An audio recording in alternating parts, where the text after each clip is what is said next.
Rock 105 and 95.5. I'm Dave Doran, and I'm here via Zoom with Leigh Kakaty, the lead singer for Pop Evil. How you doing, man? Real good, man. Thanks for having me on. It's good to see you. Where are you at? Are you in LA? Are you in Nashville? Are you in Yeah, Michigan? Are you elsewhere? I'm in Michigan for the release. Want to be with Oh, close friends and family for that. So in a big week. fantastic. Well, I have heard Versatile all the Awesome. way through, Love it. and some of the songs sound like they could have been written during lockdown, especially Yeah. Survivor.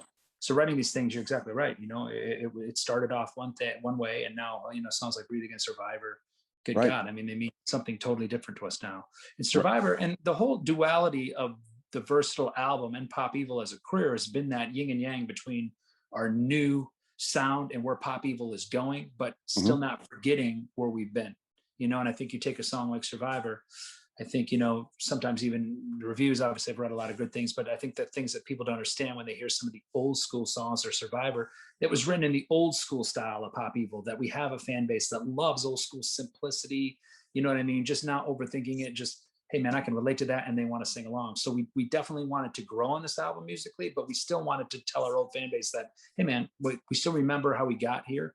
And we're going to give you something and to remind you of that. And Survivor is a huge example of all the times growing up, you'd always hear people, when are you going to write another 155? When are you going to run another right, 155? And the right. band's just different now than we were when we wrote songs like 155 in the past. So basically Survivor is 155. I wrote it in the same way. I wrote 155 on my couch with a guitar, and we kept it simple. I think the only difference is we used electric clean guitar rather than acoustic, and so just to give it a different vibe for our live show. And the live show is everything for the band.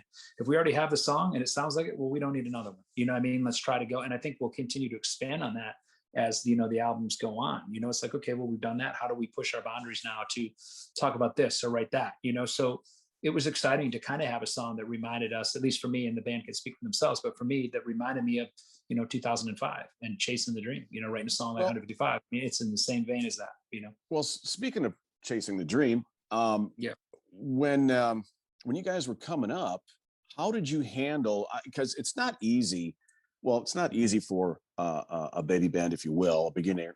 beginner band, to Yeah. get any airplay locally, and then go up the food chain as far as record companies and all of that stuff. So, how did you guys, and particularly you, how did you deal with the rejection from radio and record companies initially? Because I know there was probably some of that. Yes. Yeah, of course, of course. I mean, especially a lot of it before we got kind of signed and graduated to become that baby band. I mean, there was that time before we weren't even a baby band. We were just a shot in the dark. We'd get to where we are, and there was a Right. lot of, coming from growing up in Western Michigan. I wouldn't call it the rock and roll mecca. I mean, you have to be in Detroit. It's Well, three come on, hours from Grand they Rapids got if the you're orbit doing room and the your homework. intersection over there. Yeah, exactly, exactly. But for those that aren't from Michigan that are doing their homework, I mean, Grand Rapids is 3 hours away. 3 hours, west of Detroit. So I mean, it was tough. But I guess you got to be a little naive. You got to be a little arrogant. You got to be a little bit, believing in the rock and roll. You got to believe in it. That, hey, man, there's a shot for me here when everyone else around you is telling you there's no shot. And then, once we broke in, we had great managers. We have a great team that taught us the hustle and grind at radio. It's just like doing these things. I mean, a lot of lead singers don't want to do it. I want to do it. I want to do it because who knows Pop Evil more than me? I mean, it was my baby from the beginning. I mean, Mhm. you want to talk, if you got questions, you want to know the answers, and even though my band members are phenomenal and great, and they all paid their dues as well, but Mhm. they'll tell you a different journey.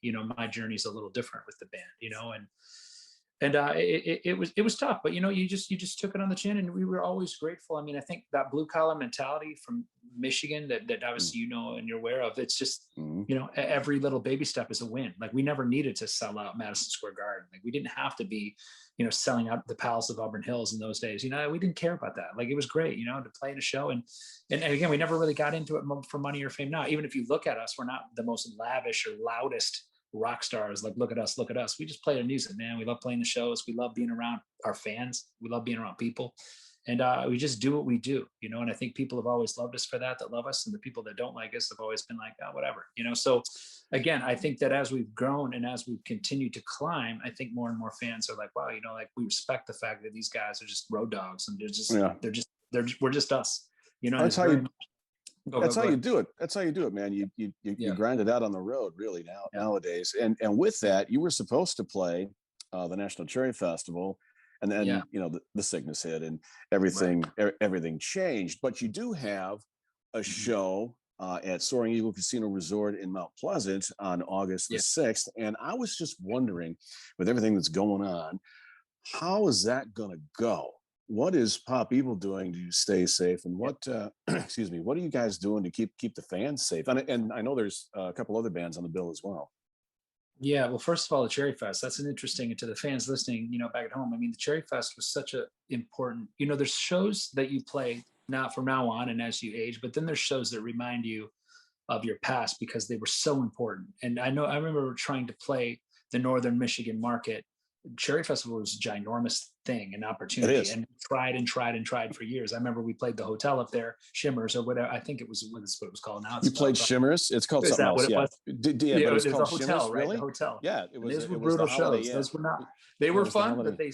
yes, but they were a lot of work. I mean, there were times we'd play and there's only 10 or 14 people, in the building, and then we play Wow. Shimmer back. And so you'd always, hope to get Cherry Festival where you could really open up the eyes to the band. So I remember trying to get in there for years before the band was big, and it just didn't make sense, and it wasn't, in the best interest of the festival, and the band wasn't, who knows, but I don't remember really getting that opportunity then. So the Cherry Festival was such an iconic thing for me personally, and I did all the booking back then. So it was Mhm. like, oh man, we could get the Cherry Festival, that would be so big, and of Had you course had you with had you that been to means, had you been to the Cherry Festival prior to that? yes, yes, Yeah. yes, of course. And Yeah. just the sense of community. And of course, I played Traverse City uh, for years before the band Well, got signed. So we understood just in You Union played Street. I think Union yeah, Union Street. Street. And then Too. Streeters. We had Yeah. Streeters at for a while. Streeters, of Yeah. course. Yeah. We did Streeters more when we were signed, but I remember Hmm. Union Street before, and just so many good memories being up in Traverse City, and just such great people, and just such an element to the community in the summer, and what the tourist aspect of Traverse City, Michigan is to the community in the city, and just being a part of that was special, because even it's so cold 7 months out of the year, that in the summer when Right. you want to be in Traverse City to play and to do all that stuff. So to get back there before COVID, I was very excited to see that on the list and on the schedule. So hopefully, we'll get to make that one up. But now moving back to Mount Pleasant, I mean, Mm, look, we're stoked. We're excited that mm. we can finally be out there. Of course, with Theory of a Dead Man and Shinedown, two of our most favorite friends, not just favorite bands. They're all good friends. So it's just Right. nice to see those people and enjoying their stories in COVID and how their struggles have helped them stronger and become stronger, and get them to where I'm excited to talk to them and see how they've with the things that they've done to get through.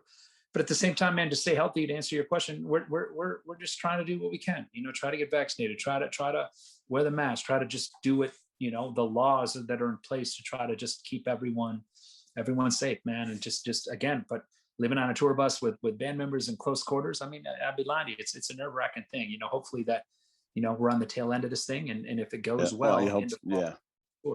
then Yeah. hopefully by 2022 we'll be even closer to normal, and put this behind Hopefully. us. There's a human element I think people forget, but now we're going to all know with COVID. I mean, just because you're in a band doesn't mean you don't have band members who have their own challenges Oh, and life that they're going through. It's like a I sport, know. right? I mean, Yep. I don't know how we all feel about Matt Stafford being traded and gone out playing for the Rams, but you know what? It's good for Matt. You know what I mean? Like it's you just don't Well, know yeah. No, I how get it. people evolve and how bands evolve, and you just have to be resilient and keep it rolling for the fans and for the music. So we're just doing our part. Yeah. Um, when was when did you know? Yeah. When did you know this is it? We made it. Was it the first time you heard yourself on the radio? Was it your first number one hit or your second number one hit? Yeah. When did you know that Pop Evil hit it?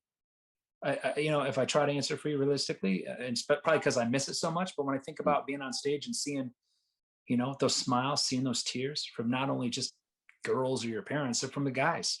I'm a Mm-hmm. guy, so when you see a guy get emotional, I hide my emotions a lot. I hide them in songs and lyrics. So when I see somebody literally, legitimately, a guy, emotional or in tears, it sits with me pretty hard. That like, wow, like we're having a positive influence on people's lives. We're making a difference, and hopefully helping people heal through the chaos that is life, and that really resonates. I guess that's a make it in every way sense of story. I mean, what do you need? Millions and millions and millions of fans to buy your tickets to sell out every tour. I mean, Right. I think when you see it every night, you see those people, interacting with you and your music. I mean, those are those moments where you definitely feel it's special. But as far as made it, I don't know. I don't think there's one that every next step led to the other, and it's just always been a climb. Going to come back to Northern Michigan anytime soon? We Of hope. course. Oh, of course, man. I'm just waiting. I think the fans don't always realize that we just wait for the schedule to get booked. We don't.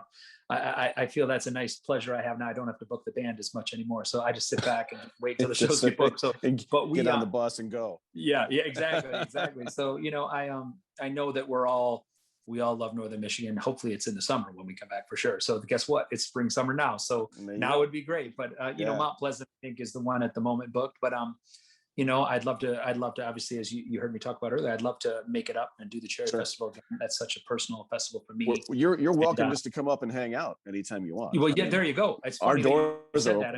I mean, until we play, we're actually talking about, I know the fam and friends, we're all trying to do a Mackinac Island before the tours hit. Cause we just, I mean, that used to be, we used to do that when we were kids, so it's great to get up there. Any excuse to Northern Michigan in the summer. I mean, that's what being in Michigan is all about. Well, I'm going to be up there Memorial Day weekend. If you want to, let me know, and you can, hang out and I'll buy you a couple of adult beverages. We'll bike around the island with some. We can do that. I'll bring. There you go. There you go. Do that. That'll work. I love Versatile. So Versatile, the new album from Pop Evil is out today. CD, digital, and download. popevil.com. Can they get it anywhere else? The album?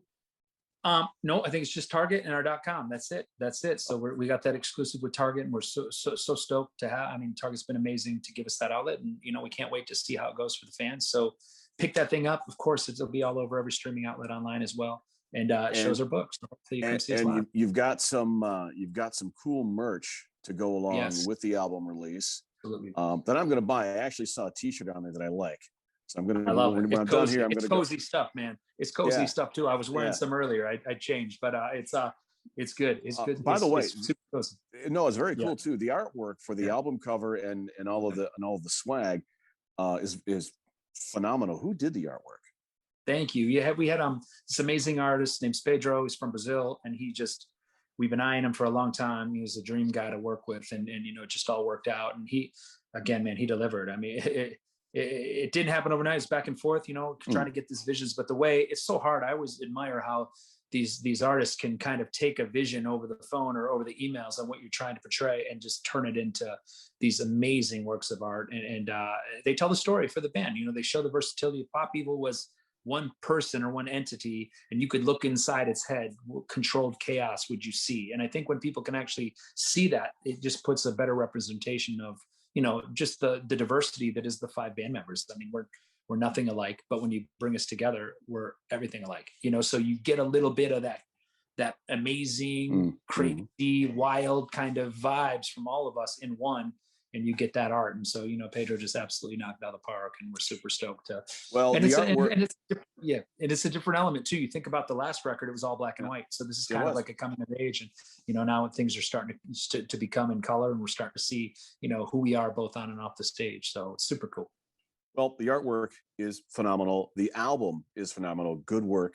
I've always loved Pop Evil's work. And Leigh Kakaty of Pop Evil, we do thank you so much for taking some time to hang out with us today. And do you have any parting words for your diehard Pop Evil fans around the world? Absolutely. I mean, first of all, thank you for all the support. I mean, I absolutely love you and pumping us from day one, so I can't thank you enough for all the support, and especially with Breathe Again too, helping us get that one. And, to all our Northern Michigan fans and to the fans watching all over the world, we love y'all. We're fighting the fight. We're all going through this tough time. Hopefully this music will create some kind of positive energy for you to send back to us, whether it's on social media or you come see us live. We need each other to build this rock community up. So, the kids and the next generation realize how important that this genre is. We need to team up more rock and metal artists, find those opportunities for us again to preserve the things that have been there for us for the next generation, man. So it takes all of us one person at a time, and Pop Evil's trying to do our part with you guys one day at a time. We love y'all. Peace, love, Pop Evil, and Versatile out everywhere now. Check it out.